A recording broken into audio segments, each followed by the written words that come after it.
अब गायकी महता एक सुंदर सी कथा से आपको सुनाते हैं। आज भी जब जीवन में बहुत कष्ट आता है ना, बहुत परेशानी, बहुत रोग बीमारी से अगर आप परेशान हो तो किसी ब्राह्मण से, किसी ज्योतिषी से पूछें तो दो उपाय बताएंगे। महामृत्युंजय मंत्र का जप करवा लीजिए और गोदुग्ध से रुद्राभिषेक करवा लीजिए। नहीं, लोग करवाते भी हैं, लाभ भी मिलता है। आप में से भी कभी न कभी शिवलिंग का अभिषेक दूध से करने का सौभाग्य मिला होगा, आप लोग को भी मिला होगा। आप में से कोई बता सकते हैं कि रुद्राभिषेक दुग्ध से करने का लाभ क्या है और क्यों किया जाता है? ये परंपरा कब से चली? कभी न कभी रुद्राभिषेक करवाए होंगे, नहीं करवाए होंगे तो सुने होंगे, देखे होंगे। क्यों जी? जितने भाई लोग बैठे हैं, माता बहनें बैठे हैं, आप में से कोई बता सकते हैं कि रुद्राभिषेक की परंपरा कहां से प्रारंभ हुई? नहीं बता सकते हैं। जानने की जरूरत ही नहीं समझते हैं, बस लोग कर रहे हैं इसलिए हम भी कर लेते हैं। तो बहुत ध्यान से सुनिए, ये रुद्राभिषेक की परंपरा और उसका लाभ दोनों, ये महादेव के जीवन की कथा है। देवभूमि हिमालय की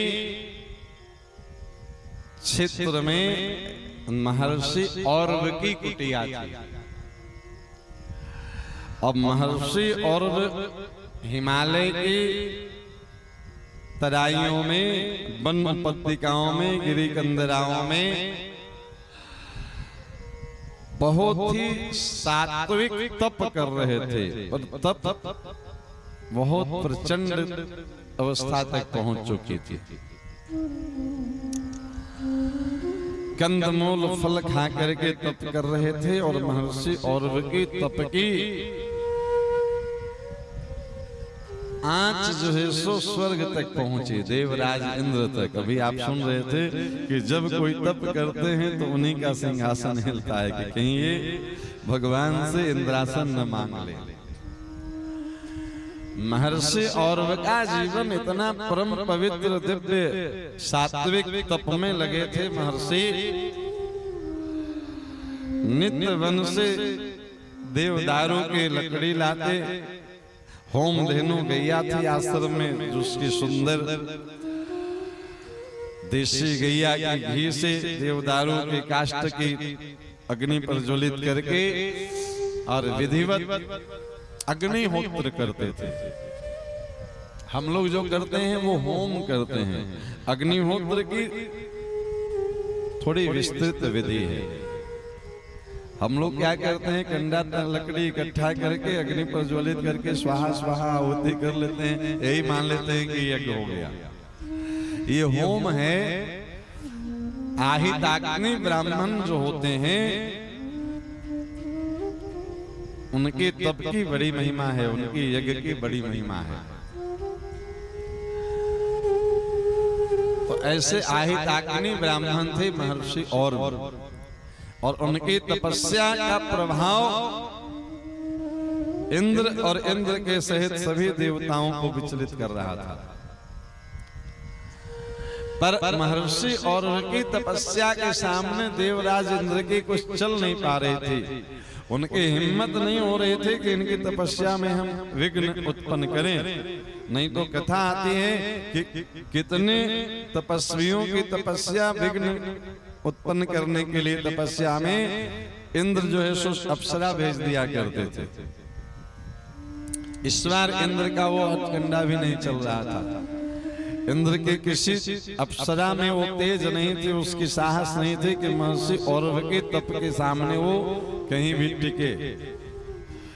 तो देवराज इंद्र देवताओं के सहित जाकर के महादेव से, उसी हिमालय के क्षेत्र में केदार खंड है, और केदारनाथ में जाकर के महादेव जी से प्रार्थना की कि प्रभु आप किसी प्रकार से महर्षि औरव की तपस्या को रोकें।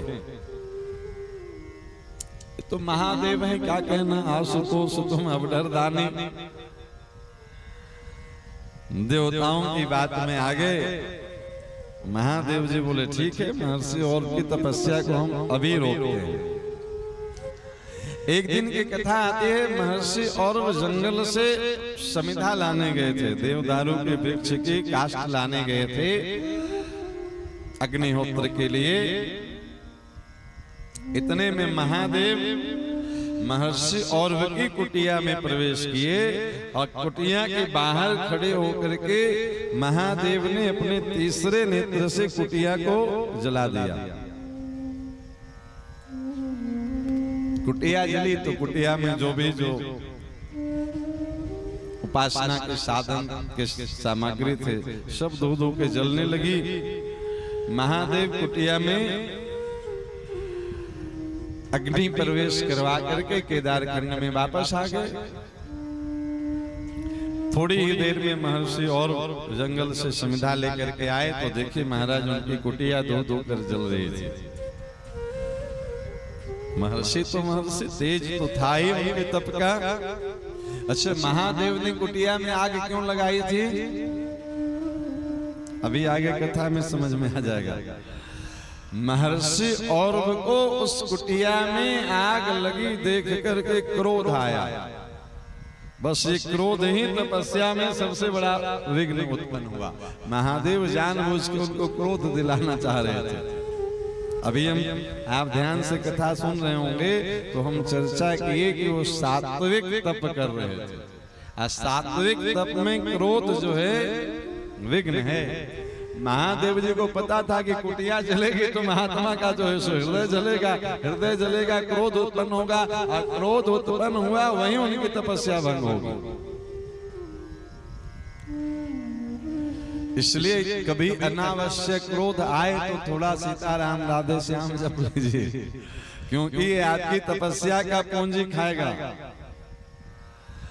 महर्षि और ने क्रोध में आकर के श्राप दे दिया कि जिसने भी हमारी कुटिया को जलाया है वह भी जलते रहेगा, मतलब उसके शरीर में अग्नि की दाहकता आ जाएगी।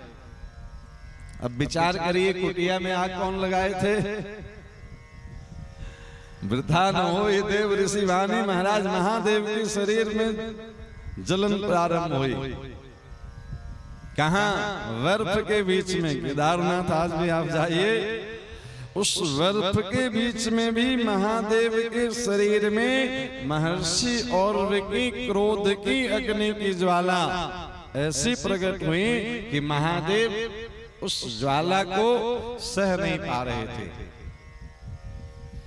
तब महादेव उसी केदारखंड से थोड़ा आगे बद्रिक आश्रम में नारायण के शरण में गए। नारायण महादेव को आए, देखे तो आइए आइए महादेव आपका स्वागत है। महादेव जी बोले वो सब बाद में कर लेना, पहले हम जले जा रहे हैं, इसका शांति का उपाय करिए। सारी बात बताए जाके महादेव जी नारायण बोले देखिए इसका समाधान तो मेरे पास भी नहीं है। एक भक्त का अपराध हम कभी भी क्षमा नहीं कर सकते हैं। कल ही दुर्वासा जी की चर्चा में हम बता चुके हैं कि भगवान का सारा स्वरूप का ध्यान करवाए पर भगवान रक्षा नहीं किए। ब्रह्मण्य देव हैं, शरण्य हैं, आर्तत्राण हैं। भगवान बोले हम सब हैं पर अहम भक्त्या पराधीन। नारायण की ही भक्ति में महर्षि और लगे थे और वे श्राप लग गई महादेव को। साक्षात बद्री नारायण भी कह रहे हैं कि हम इस साप को नहीं मिट सकते हैं। महादेव जी बोले कोई उपाय तो बता सकते हैं। बद्री नारायण ने महादेव जी को उपाय बताया कि आप गौ माता की आराधना करिए। गौ माता में ही वो सामर्थ्य है कि वो किसी भी पाप ताप संताप का शमन कर सकती है। तो कथा आती है, हम बस मूल बातें बता रहे हैं कथा की। महादेव ने गौ की आराधना करी, जिससे कथा के अनुसार 7 गाय प्रकट हुई महादेव की पुकार सुन करके। और गैया ने अपने आंचल से दुग्ध से महादेव जी का अभिषेक किया, तब जाकर के महादेव की शरीर की ज्वाला शांत हुई। तब महादेव ने वरदान दिया कि जो भी आज के बाद गाय के दुग्ध से मेरा अभिषेक करेगा उसके जीवन के सारे पाप ताप संताप का शमन हो जाएंगे प्यारे। पर ये ताली बजाने से पहले एक कंडीशन अप्लाई है। जब हम गाय बोले तो सिर्फ देसी गाय के दूध में ये विशेषता है, वो डेयरी वाला दूध में और जर्सी वाला दूध से ये काम नहीं बनेगा। फिर आप ये मत कहना कि हम अभिषेक तो करवाए थे पर लाभ पर्याप्त नहीं मिला। ये जो सुरभि माता की वंशज हैं, देसी गैया के दूध में वो क्षमता है कि आप देसी गैया के दूध से शिवलिंग का अभिषेक करें तो जीवन के सारे पाप ताप संताप का शमन हो जाता है।